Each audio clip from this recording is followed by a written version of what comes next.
बिस्मिल्लाहिर्रहमानिर्रहीम। अस्सलाम वालेकुम नाज़रीन, फ़िदा दिल हूँ और आप डेली मैदान देख रहे हैं। कल एक अफसोसनाक वाक़े में लतीफ़ लाला अब्दुल लतीफ़ आफरीदी एडवोकेट को कत्ल कर दिया गया था। अब से थोड़ी देर बाद यहाँ पर बाग़ नारान हयाताबाद में उनका जनाज़ा होगा।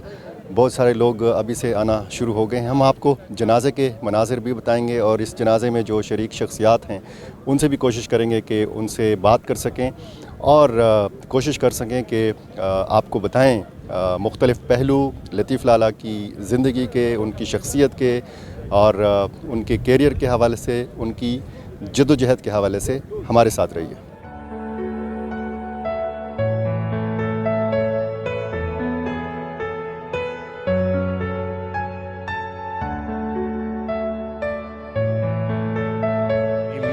आज मेरे ख़्याल में सारे पुख्तूनों के लिए गम का दिन है।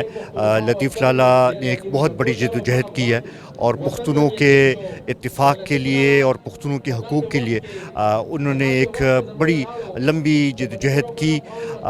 मैं समझता हूँ कि आज पुख्तूनों की एक तवाना आवाज़ जो है वो ख़ामोश हो गई है।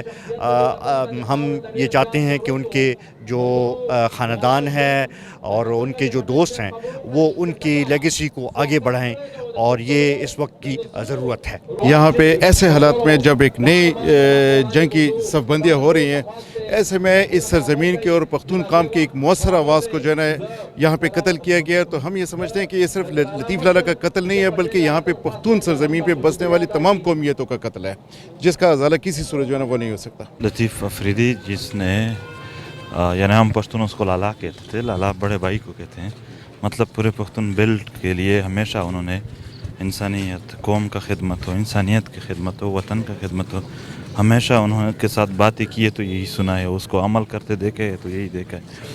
तो आज हम सब परेशान हैं। काश ऐसा ना होता। 82 साल की उम्र में उसकी डेथ जिस तरीके से हो गई वो हम सब के लिए बहुत बड़ी परेशानी है।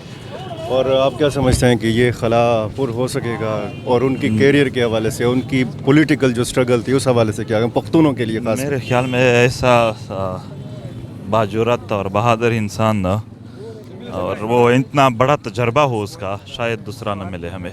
जनाब शमीम शाहिद साहब के साथ मौजूद हूँ।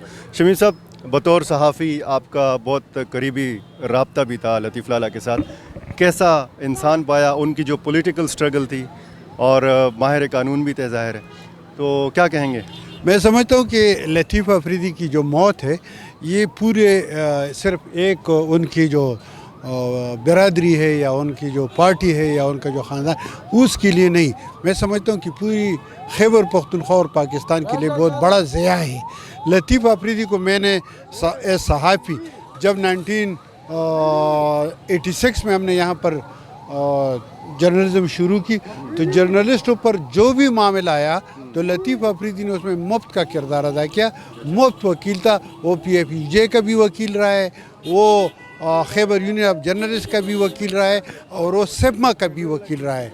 तो मैं समझता हूँ कि उनका जो मौत है वो पूरी पाकिस्तान के लिए बहुत ज़्यादा नुकसानदेह है। लतीफ़ लाला बहुत अफसोसनाक वाक़या हुआ है और लतीफ़ लाला की एक बहुत बड़ी आवाज़ थी पख्तून कौम की, और पख्तून कौम उस आवाज़ से महरूम हो गई है जिसका सदियों से हम इसका वो कमी पूरा नहीं कर सकेंगे।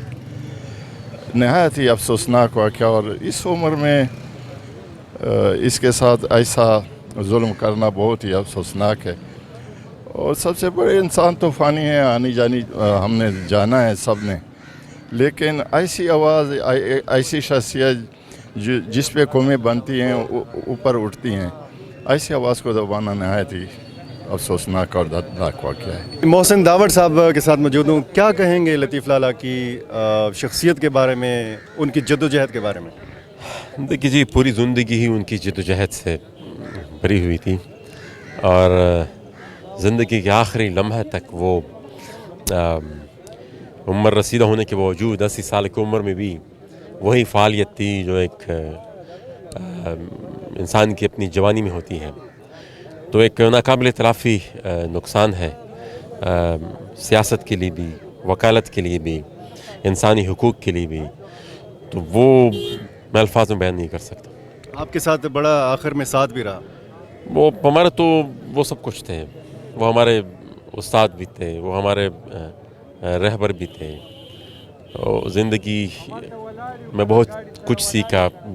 جو کچھ بھی آج ہم ہیں انہی کی بدولت ہے. ان کا بہت بڑا کردار ہے اس میں, اور بہت بڑا خلا وہ چھوڑ کر جا رہے ہیں. جب میں خود زمانہ طالب علمی میں 77 کی بعد اس وقت سے میں ان کو جانتا ہوں, اور خاص کر ان کو ان کی نظریاتی جد و جہد جو انہوں نے مزدوروں, کسانوں, ملک میں جمہوریت کے لیے اور آمریت کے خلاف کی, اور مزدور کسانوں کو منظم کرنے کے لیے کی. اور وہ انہوں نے ہمیشہ عوامی جمہوریت پر, قومی جمہوریت پر, جہاں پہ کسانوں کے حقوق, مزدوروں کے حقوق, عوام کے حقوق کی بات ہو, ان کے وہ ہمیشہ علم بردار رہے. وہ یہ سمجھتے تھے کہ حقیقی آزادی اور حقیقی جمہوریت وہ ہے جس پہ مزدوروں کو, عام شہری کو ان کے بنیادی حقوق حاصل ہوں, ان کے معاشی حقوق حاصل ہوں. تو وہ اس قسم کا ایک نظام چاہتے تھے جہاں پر استحصال نہ ہو, جہاں پر احساس محرومی نہ ہو, اور ساتھ ہی ساتھ وہ پختون قوم کی یکجہتی, اور اس خاص کر یہ گزشتہ 42 سالوں میں اس خطے پہ جو جنگ مسلط کی گئی, اور جس طرح سے یہاں پر ہمیں موت اور گھر سے بدحالی, جس کو ہم انگریزی میں کہتے ہیں کہ ڈیتھ, ڈسٹرکشن اور ڈسپلیسمنٹ, اس کے سوا کچھ نہیں ملا. وہ ہمیشہ اس فکر میں رہے کہ یہاں پر جتنے بھی پختونوں کی سیاسی جماعتیں ہیں, جتنے بھی دانشور ہیں, جتنے بھی اہل قلم ہیں, مزدور ہیں, کسان ہیں, وہ ایک نقطے کے اوپر ایک کانفرنس ہو, ان کو ایک نقطے پر جمع کیا جائے کہ اس خطے میں پختونوں کو امن کے لیے, خوشحالی کے لیے, اور بین الاقوامی لحاظ سے جو سازشیں ہو رہی ہیں جسے اس خطے کو جنگ کا میدان بنا دیا گیا ہے, اس کی روک تھام کے لیے ایک آواز ہو. اور وہ ہمارے سے یہاں پر اس وقت جسمانی لحاظ سے چلے گئے ہیں, لیکن ان کی فکر, ان کی سوچ, ان کا نظریہ ان کو ہمیشہ زندہ رکھے گا, اور ہمارے لیے وہ ایک رہنمائی کا سبب بنے گا. اور ہم ناری بھی یہ کوشش رہے گی, اور جو بھی ان کے ماننے والے ہیں کہ وہ ان کی اس جد و جہد کو, جو کہ قانون کی حکمرانی کے لیے, آئین کی حکمرانی کے لیے, شہریوں کے حقوق کے لیے, مزدور طبقات اور کچلے ہوئے طبقات اور قومی حقوق کے لیے اس جد و جہد کو آگے اور منطقی انجام تک لے جائیں گے. انتہائی افسوسناک واقعہ ہے. میرے والد صاحب تھے, وہ قتل ہوئے ہیں.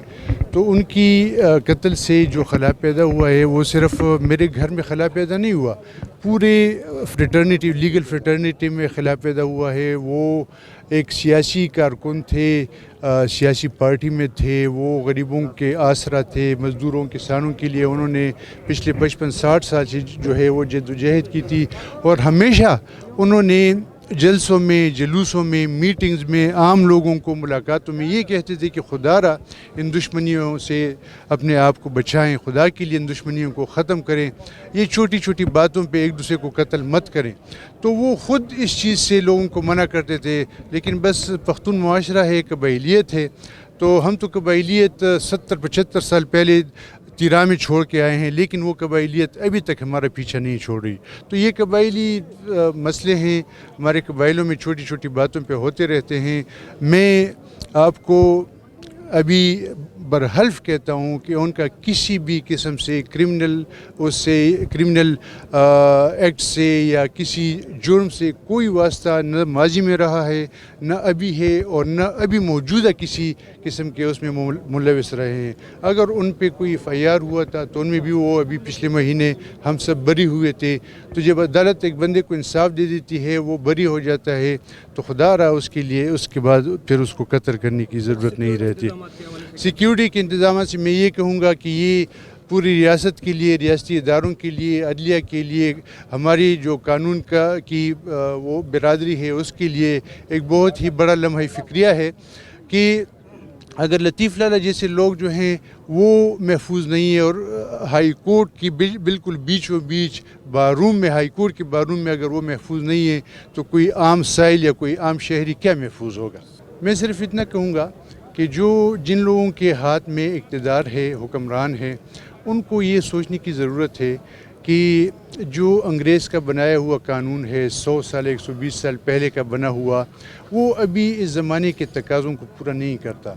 खुदा के लिए ये ब्यूरोक्रेट साहिबान, सियासतदान साहिबान, अदलिया और कानूनदान जो हैं, ये सब आपस में मिल बैठ कर जो अंग्रेज़ के बनाए हुए जो फरसूदा कानून है, जो उन्होंने ग़ुलामी के लिए बनाए थे, अभी भी मैं आपको बताता हूँ कि जेल में वही ग़ुलामी का कानून है, सिर्फ उसमें बहुत कम तरमीम हुए हैं, बाकी उसी तरह का वही तरीक़ाकार है, उसी तरीके से लोगों को ट्रीट करते हैं।